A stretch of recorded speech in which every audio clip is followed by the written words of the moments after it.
مریدوں کی جیب پہ نظر رکھو، نہیں، مریدوں کی ضرورتوں پہ نظر رکھو۔ کون کتنا ضرورت مند ہے، تمہاری جتنی استطاعت ہو اس کی ضرورت پوری کرنے کی کوشش۔ یہ آپ نے جس انداز سے تربیت فرمائی، میں نذرانے کی بات نہیں کر رہا، لیکن کتاب ضرور خریدیے گا اور اسے ضرور پڑھیے گا۔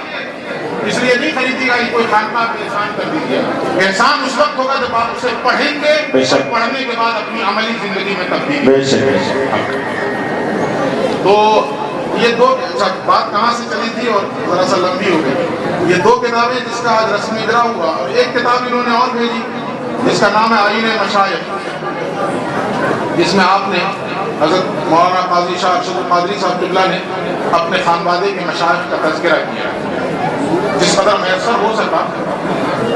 حالات کی ستم ظریفی کہیے کہ بہت ساری چیزیں، قیمتی نوادرات گردش زمانہ کی نظر ہو جائے، لیکن جو کچھ بچ سکا، جتنا میسر ہو سکا، وہ اپنے خانوادے کے مشائخ کا انہوں نے تذکرہ کیا۔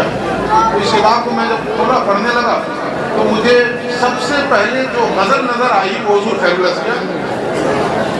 تو جب انہوں نے دیا تھا قاضی صاحب نے، آپ نے آپ کے جلسے میں، تو میں نے کہا حضرت شاعری بھی کرتے ہیں، یہ تو مجھے نہیں پتا تھا۔ اور بڑی لطیف شاعری، میں علماء کے لیے پڑھ رہا ہوں، عوام بھی ہو سکتا ہے محسوس ہو جائے، لیکن علماء کے لیے اور محسوس ہونا بھی چاہیے۔ دیکھیے اکبر الہ آبادی کا ایک شعر ہے کہ تصوف کے بیاں کو ہوش نے روح آشنا پایا، تصوف کے بیاں کو ہوش نے روح آشنا پایا، معانی کچھ نہ سمجھا پر قیامت کا مزہ پایا۔ معانی کچھ نہ سمجھا پر قیامت کا مزہ پایا۔ تو آپ لوگ بھی پائیں گے انشاءاللہ۔ سنیں، اسے دل کہوں کہ نظر کہوں، اسے جاں کہوں کہ جگر کہوں، یہ خیر الاسقیاء کی غزل ہے، صوفیانہ رنگ لیے ہوئے اپنے اندر۔ اسے دل کہوں کہ نظر کہوں، اسے جاں کہوں کہ جگر کہوں، تو بتا بھی دے اسے کیا کہوں، یہ شرر جو میرے بدن میں ہے۔ تو بتا بھی دے اسے کیا کہوں، یہ شرر جو میرے بدن میں ہے، اور تو ہی درد بن کے فغاں میں ہے، تو ہی نطق بن کے زبان میں ہے، تو ہی درد بن کے فغاں میں ہے، تو ہی نطق بن کے زبان میں ہے، تو ہی خشت بن کے مکان میں ہے، تو ہی لال بن کے یمن میں ہے۔ اور یہ بڑا خوبصورت شعر کہ تو ہی رنگ بن کے گلوں میں ہے، ہر گل سے ہویدا ہے اس شوق کی رانا میں، تو ہی رنگ بن کے گلوں میں ہے، تو ہی داغ بن کے دلوں میں ہے، تو ہی شہد بن کے پھلوں میں ہے، تو ہی مشک بن کے ختن میں ہے، تو ہی شہد بن کے پھلوں میں ہے، تو ہی مشک بن کے ختن میں ہے، اور تو ہی راز شان قلندری، تو ہی زور بازوئے حیدری، تو ہی راز شان قلندری، تو ہی زور بازوئے حیدری، تو ہی حسن لیلی عامری، تو ہی ہمت کوہکن میں۔ اور مقطع میں فرماتے ہیں کہ رہے کیف مستی و سرخوشی، ہے اصیل طرف عاشقی، یہ کمال ظرف ہے عاجزی، دم نور حسن کہن میں۔ واہ ماشاءاللہ، یہ بڑی خوبصورت غزل تھی، تو مجھ پر یہ منکشف ہوا پہلی بار، تو میں نے سوچا آپ پر بھی منکشف کر دیں۔ کہ حضرت ایک بلند پایا شاعر بھی ہے، اور شاعری کے اسرار و رموز سے، اور بالخصوص تصوف کی اصطلاحات سے اور تصوف کے اسرار و رموز سے حد درجہ واقف ہیں، اور جس کا استعمال آپ کی شاعری میں کیا ہے۔ لیکن اس نے بھی کیا، یہ جو لوگ اس تصوف کی راہ کے واقف ہوں گے، جو اس راہ کے شرابر ہوں گے، وہ اس سے خوب ہے مزہ پائیں گے اور حصہ اٹھائیں گے۔ 3 آیتیں میں نے پڑھی ہیں، اس 3 کی روشنی میں کچھ بات کروں۔ دیکھیے، اس وقت سماج میں 2 طبقے ہیں۔ ایک وہ ہے جو بڑی آسانی سے کہتا ہے کیا ضرورت ہے بزرگوں کی، اولیاء اللہ ہے نا، اور ایک ہم ہیں جو اولیاء اللہ کے ماننے والے ہیں، بزرگوں کے ماننے والے ہیں۔ تو جو پہلی 2 آیتیں ہیں نا، ایک ان کے لیے اور ایک ہمارے لیے، اور جو ہمارے لیے میں اس پر زیادہ زور دوں گا، اس لیے جلسہ ہمارا ان پر تھوڑی ہم لوگوں سے یہ غلطی ہوتی ہے کہ پیسہ اپنا خرچ کرتے ہیں، ذکر دوسرے کا کرتے ہیں۔ کسی کے ایجنٹ تھوڑے ہیں، اپنا ذکر کریں گے نا، ہم اپنی بات کریں گے، اپنی اصلاح کی کوشش کریں گے۔ اشارہ کر کے گزر جاؤں، جو لوگ یہ کہتے ہیں کہ کسی ولی کی، کسی شیخ کی، کسی مرد صالح کیا ضرورت؟ قرآن ہے، حدیث ہے، اللہ کا فیصلہ ہے۔ اور آیت سنی اللہ کیا کہتا ہے، یا ایھا الذین آمنوا، اس میں سب سے پہلی چیز کیا آ گئی؟ ایمان۔ اے ایمان والو، ایمان آ گیا نا؟ اچھا جی، اس کے بعد دوسری چیز کیا آئی؟ اتقوا اللہ، تقوی۔ ایمان کے بعد تقوی، اور آسان لفظوں میں کہتے ہیں تو ایمان کے بعد عمل، ایمان کے بعد عمل تو ہو گیا نا؟ آپ کیا کہیں؟ ایمان اور عمل، اسی پر تو سارا زور ہونا چاہیے نا۔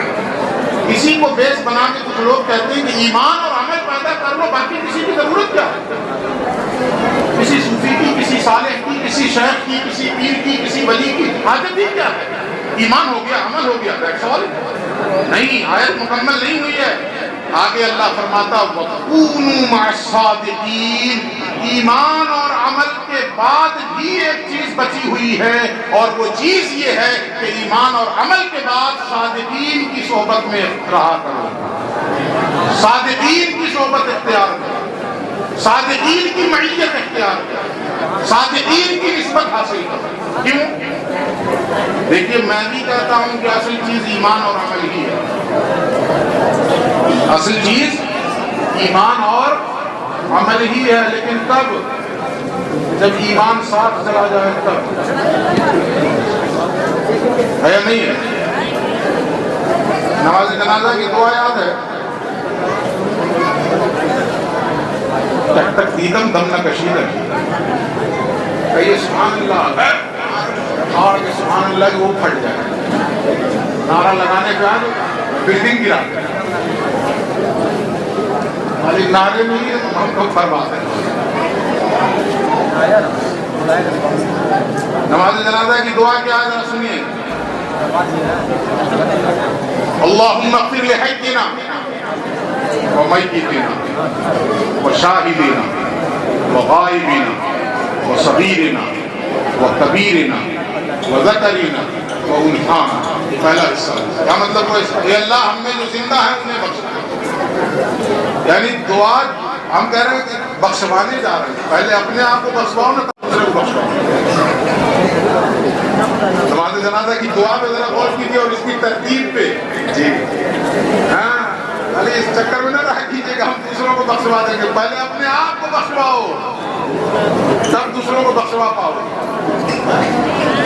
آج کل تو بہت ایسے ہی پیر صاحب بھی گھوم رہے ہیں نا مارکیٹ میں، مرید نے کہا حضور پلسرات پہ پار لگوا دیجیے گا نا، کہا فکر کاہے کرتے ہو، ایسے راستے سے لے چلیں گے پلسرات پڑے گا ہی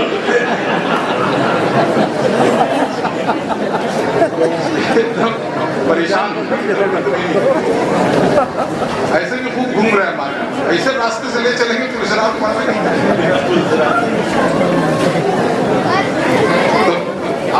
بخشش کا کاروبار بخشوانا ہے اور نذرانہ تو بخشوا دیں۔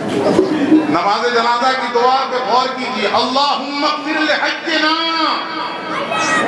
پروردگار ہم جو زندہ ہیں پہلے ان کی مغفرت فرما دے، جب ہم مغفور ہو جائیں گے تو ہماری زبان سے نکلی ہوئی دعا دوسروں کے لیے قبول ہوگی۔ واہ سبحان اللہ۔ اب کہا جاتا ہے ومیتنا، اور جو انتقال کر گئے ہیں ان کو بھی بخش، وشاہدنا، دیکھیے پھر پہلے کیا ہے، جو یہاں موجود ہیں ان کو بخش دے، وغائبنا، اور جو غائب ہیں یہاں نہیں ہیں ان کو بھی بخش دے،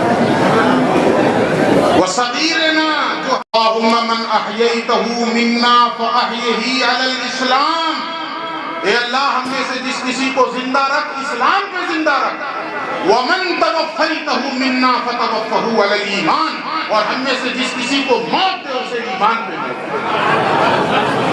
پتہ کیا چلا؟ دیکھیے ہم بھی قائل ہیں کہ اصل چیز ایمان اور عمل ہی ہے، لیکن کب؟ جب یہ ایمان ساتھ چلا جائے قبر میں، تب۔ ورنہ اعلیٰ حضرت کا ایک مصرع مجھے یاد آ رہا ہے یہاں پر کہ بھیڑ میں ہاتھ سے کم وقت کے ایمان گیا، مرتے وقت ہی ایمان چلا جائے، ممکن ہے کہ مرتے وقت ایمان چلا، اچھے اچھوں کے چلے گئے، ملم ابن باورہ کیسے کے چلے گئے نا، ملم ابن باورہ کیسا مستجاب الدعوات تھا، دعا کے لیے ہاتھ بلند کرنا تو بڑی بات ہو گئی، وہ کوئی چیز سوچ لیتا تھا اللہ اس کی سوچ پوری فرما دیتا، لیکن ہوا کیا؟ دنیا سے فائدہ پاس اللہ کی بارگاہ کا مردود بن گیا۔ تو ہے اصل چیز ایمان اور عمل ہی، لیکن دونوں میں دوام ہو، ہمیشہ ہو تب۔ دو دن عمل کیے پھر تب کس بات؟ من احییتہ منا فاحیہ علی الاسلام، جسے زندہ رکھ اسلام پہ زندہ رکھ۔ اسلام نام ہے عمل کا۔ اسلام کس کا نام ہے؟ عمل کا۔ اسلام نام ہے عمل کا اور ایمان نام ہے عقیدے کا۔ تو جب تک زندہ رہیں اسلام پہ رہیں، یعنی عمل کرتے رہیں، یہ نہیں کہ 2 دن کیا تیسرے دن آئے، اور جب تک زندہ رہیں صرف اتنا ہی نہیں، جب دنیا سے جا بھی رہے ہوں تو ایمان ساتھ جا رہا ہے۔ اس لیے فارسی میں کہا گیا کیا؟ ایمان اگر بغور رسد ست کرامت است، ایمان اگر قبر میں چلا گیا تب یہ بزرگی ہے، ورنہ بے شک بہت خوب اگر ایمان قبر میں نہ جائے تو کس کام کی بزرگی ہے؟ تو ہم بھی اس بات کے قائل ہیں کہ بھائیو، جو لوگ منکر ہو نا، ہم ان سے کہہ رہے ہیں کہ ہم یہ نہیں کہتے ہیں کہ ایمان اور عمل کوئی چیز نہیں، ہم بھی یہی کہتے ہیں کہ اصل چیز ایمان اور عمل ہی ہے، لیکن یہ ایمان اور یہ عمل ہم قبر میں اپنے ساتھ لے جائیں، اس کی ضمانت کہاں ملے گی؟ اس کی ضمانت وہی ملے گی جن کے دلوں میں ایمان راسخ ہو چکا ہے، اور وہ صادقین کی جماعت ہے، اولیاء اللہ کی جماعت ہے۔ ان کی نسبت اختیار کرو تاکہ یہ ایمان قبر میں بھی ساتھ چلا جائے۔ سمجھ گئے؟ ماشاءاللہ۔ یہ تو ان لوگوں کے لیے ہوگی۔ اب دوسری آیت ہم لوگوں کے لیے، ہم لوگ بہت خوش ہو گئے، ہم لوگ تو بزرگوں کے ماننے والے ہیں، ہمارا بھی تعلق ہے، پیروں سے تعلق ہے، اولیاء اللہ سے تعلق ہے۔ ذرا سنیے دوسری آیت۔ غلطی ہم لوگوں سے یہ ہوتی ہے لیکن دونوں آیت ہم دوسرے ہی پر چپکا دیں۔ کچھ آیت اپنے لیے بھی رکھو بھائی۔ یا ایھا الذین آمنوا اتقوا اللہ وابتغوا الیہ الوسیلہ۔ اب ہم لوگ اس کا ترجمہ ڈنڈی مار دیتے ہیں، ترجمہ کرتے ہیں۔ ہم لوگ کیا ترجمہ کرتے ہیں؟ اے ایمان والو، اللہ کا تقوی اختیار کرو اور وسیلہ تلاش کرو۔ یہ ترجمہ کرتے ہیں کہ نہیں؟ اے ایمان والو، اللہ کا تقوی اختیار کرو اور وسیلہ تلاش کرو۔ وابتغوا الیہ الوسیلہ، وسیلہ تلاش کرو۔ وابتغوا الوسیلہ ہونا چاہیے، وابتغوا الوسیلہ، وسیلہ تلاش کرو۔ یہ پھر الیہ کا معنی کہاں ہے؟ یہ الیہ پہ ڈنڈی کیوں ماری گئی؟ چور کی داڑھی میں تنکا ہے ضرور، یہ الیہ پہ ڈنڈی کیوں ماری گئی؟ اس کا ترجمہ کیوں نہیں کیا گیا؟ وابتغوا الیہ الوسیلہ، اے ایمان والو تقوی اختیار کرو اور اس تک پہنچنے کے لیے وسیلہ تلاش کرو۔ صرف وسیلہ تلاش کرنے کا حکم نہیں ہے، بلکہ وسیلہ کس لیے تلاش کرو؟ خدا تک پہنچنے کے لیے تلاش کرو۔ بزرگوں سے نسبت اس لیے پیدا کرو تاکہ یہ نسبت ہمیں خدا سے ملے۔ مقصود خدا کے شخص سے۔ تصوف کا یہ بنیاد ہے، یہ احساس ہے کیا؟ مقصود خدا سنا کے شخص سے۔ ہم سب کا مقصود اللہ رب العزت ہے، کوئی انسان نہیں ہے۔ اس لیے صوفیہ کے یہاں جب لا الہ الا اللہ پڑھا جاتا ہے تو صرف لا الہ الا اللہ نہیں ہے، لا حاکم الا اللہ، لا مالک الا اللہ، لا خالق الا اللہ، لا مقصود الا اللہ، لا مطلوب الا اللہ، لا محبوب الا اللہ، لا مشہود الا اللہ، لا موجود الا اللہ۔ اس تک پہنچنے کے لیے وسیلہ تلاش کرو۔ اچھا جی، دنیا کیا ہے؟ دنیا ہم کیا سمجھتے ہیں؟ یہ دنیا، یہ بلڈنگ دنیا ہے، یہ لباس دنیا ہے، یہ گھر دنیا ہے، بیوی بچے دنیا ہے۔ نہیں، یہ دنیا نہیں ہے۔ دنیا کیا ہے؟ اس کی جامع تعریف مولانا روم فرماتے ہیں، اس دنیا، دنیا کیا ہے؟ بس خدا غافل گزر۔ ہر وہ چیز جو آپ کو خدا سے روک دے وہی دنیا ہے۔ ہر وہ چیز جو آپ کو خدا سے دور کر دے وہی دنیا ہے۔ مصلی امامت پہ کھڑے ہو کر اگر خیال تنخواہ پر ہے تو مصلی امامت بھی دنیا ہے، اور ہل جوتتے ہوئے کھیت کے اندر اگر توجہ اپنے خالق اور مالک کی طرف ہے تو ہل جوتنے والا انسان بھی اللہ کا متلاشی ہے. وہ دنیا دار نہیں، دیندار ہے. تفسیر اور حدیث کا درس دیتے ہوئے بھی اگر نظر تنخواہ پر ہے یا نظر روب جمانے پر ہے کہ میں بڑا محدث ہوں اور بڑا مفسر ہوں، تو یہ بھی دنیا ہے. اور میتھ اور سائنس پڑھانے والا ماسٹر بھی اگر اس نیت سے پڑھا رہا ہے کہ میری قوم کے بچے ترقی کریں گے تو یہ پڑھانے والا بھی دیندار ہے. تو اس دھوکے میں نہ رہیے.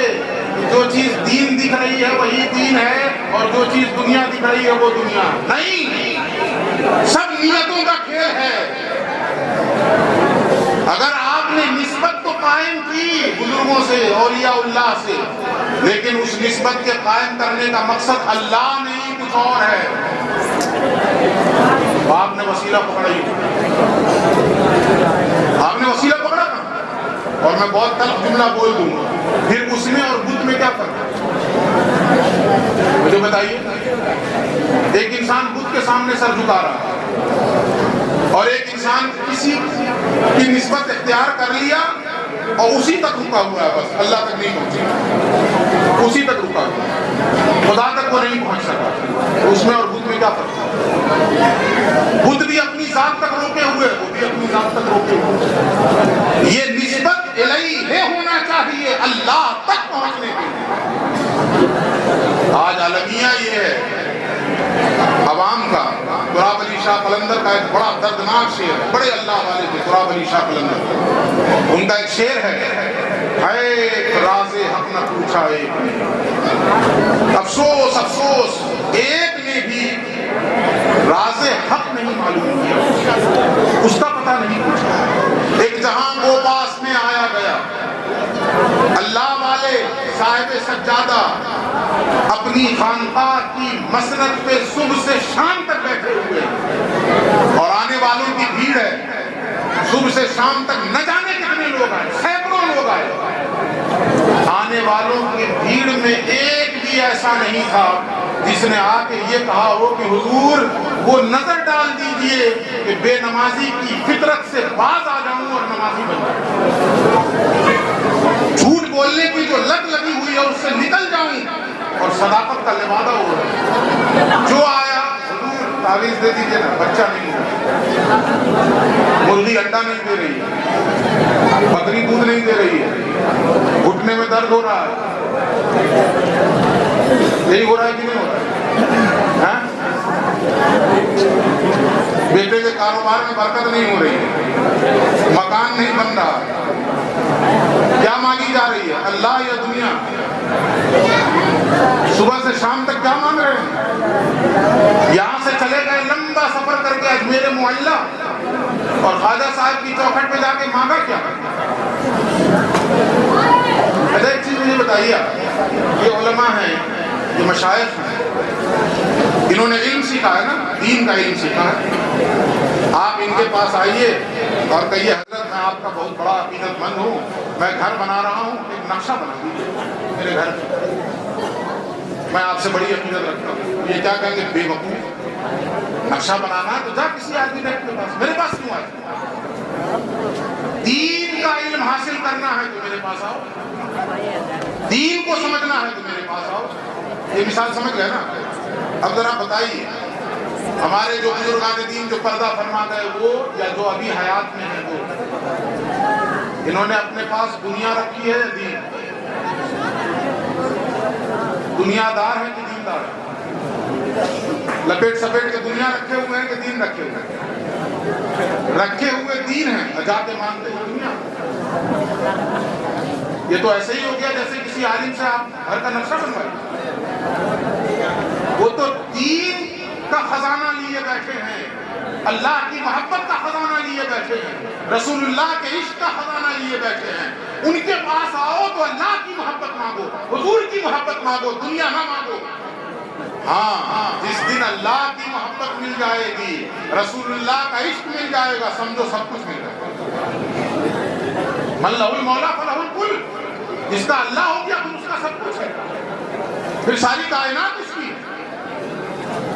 وہ حضرت قاسم صاحب قبلہ جو کلام پڑھ رہے تھے خیر الاسقیاء کی شان میں، پہلا شعر کیا تھا؟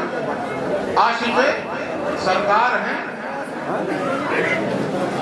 نور القادری، عاشق سرکار نور القادری، خلد کے حقدار نور القادری. تو پتہ نہیں کہ میرے ذہن میں بار بار تھوڑی سی ترمیم کے ساتھ ایک مصرع گونج رہا تھا، عاشق سرکار نور القادری، عشق میں بیمار نور القادری. تو بیمار محبت ہیں وہ تو عشق کے بیمار ہیں. ان کے پاس آؤ دنیا نہ مانگو، ان کے پاس آؤ تو مولا کا پتہ پوچھو. لیکن ہم لوگوں سے غلطی کیا ہو رہی ہے؟ دعویٰ تو یہ ہے کہ ہم بزرگوں سے نسبت رکھنے والے ہیں، ہم نے وسیلہ پکڑ لیا ہے، یہ دعویٰ ہے. لیکن پورے ایمان کے ساتھ میں کہہ رہا ہوں اللہ کے حکم پر عمل کرو. اللہ کا حکم کیا ہے؟ وسیلہ خدا تک پہنچنے کے لیے تلاش کرو. جس کا دامن تھامو اس لیے تھامو کہ یہ کڑی ہے بیچ کی، بیچ کی کڑی ہے. ایک شعر ہے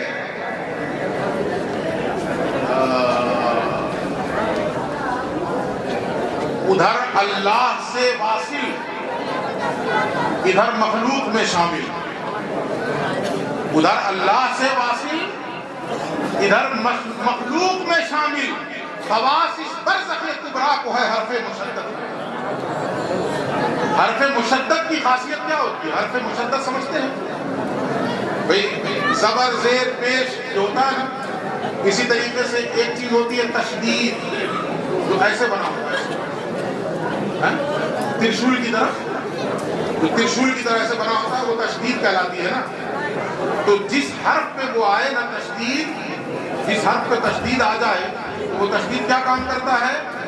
جس حرف پہ وہ آ جائے پہلے والے سے جا کے ملا دیتا ہے اور بعد والے کو اپنے سے ملا دیتا ہے. جس حرف پہ وہ تشدید آئے وہ حرف پہلے والے سے جا کے مل جاتا ہے اور بعد والے کو اپنے سے لا کے ملا لیتا ہے. یہ بزرگان دین، ان کی خاصیت حرف مشدد والی ہے. انہیں وہ نعمت حاصل ہوئی ہوتی ہے کہ وہ خود کو جا کے خدا سے مل جاتے ہیں، اور جو ان کے دامن سے وابستہ ہوتا ہے اسے بھی اللہ سے ملا، اسے بھی خدا سے ملا. تو بزرگوں سے وسیلہ اور بزرگوں کی نسبت حاصل کرنے کا مقصد صرف اور صرف کیا ہونا چاہیے؟ خدا تک پہنچنا. سمجھ گیا اس چیز کو؟ یہ دو آیتیں ہوئی. اور تیسری آیت میں نے پڑھی تھی ان اولیاءہ الا المتقون. اللہ کے ولی ہیں کون؟ تو کہا متقی ہی اللہ کے ولی ہیں. اور یہ کس نے کہا؟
درود شریف پڑھ لیں. اللہم صلی وسلم وبارک علی سیدنا و مولانا محمد وعلی آل سیدنا و مولانا محمد بعدد کل حسنہ و جمال.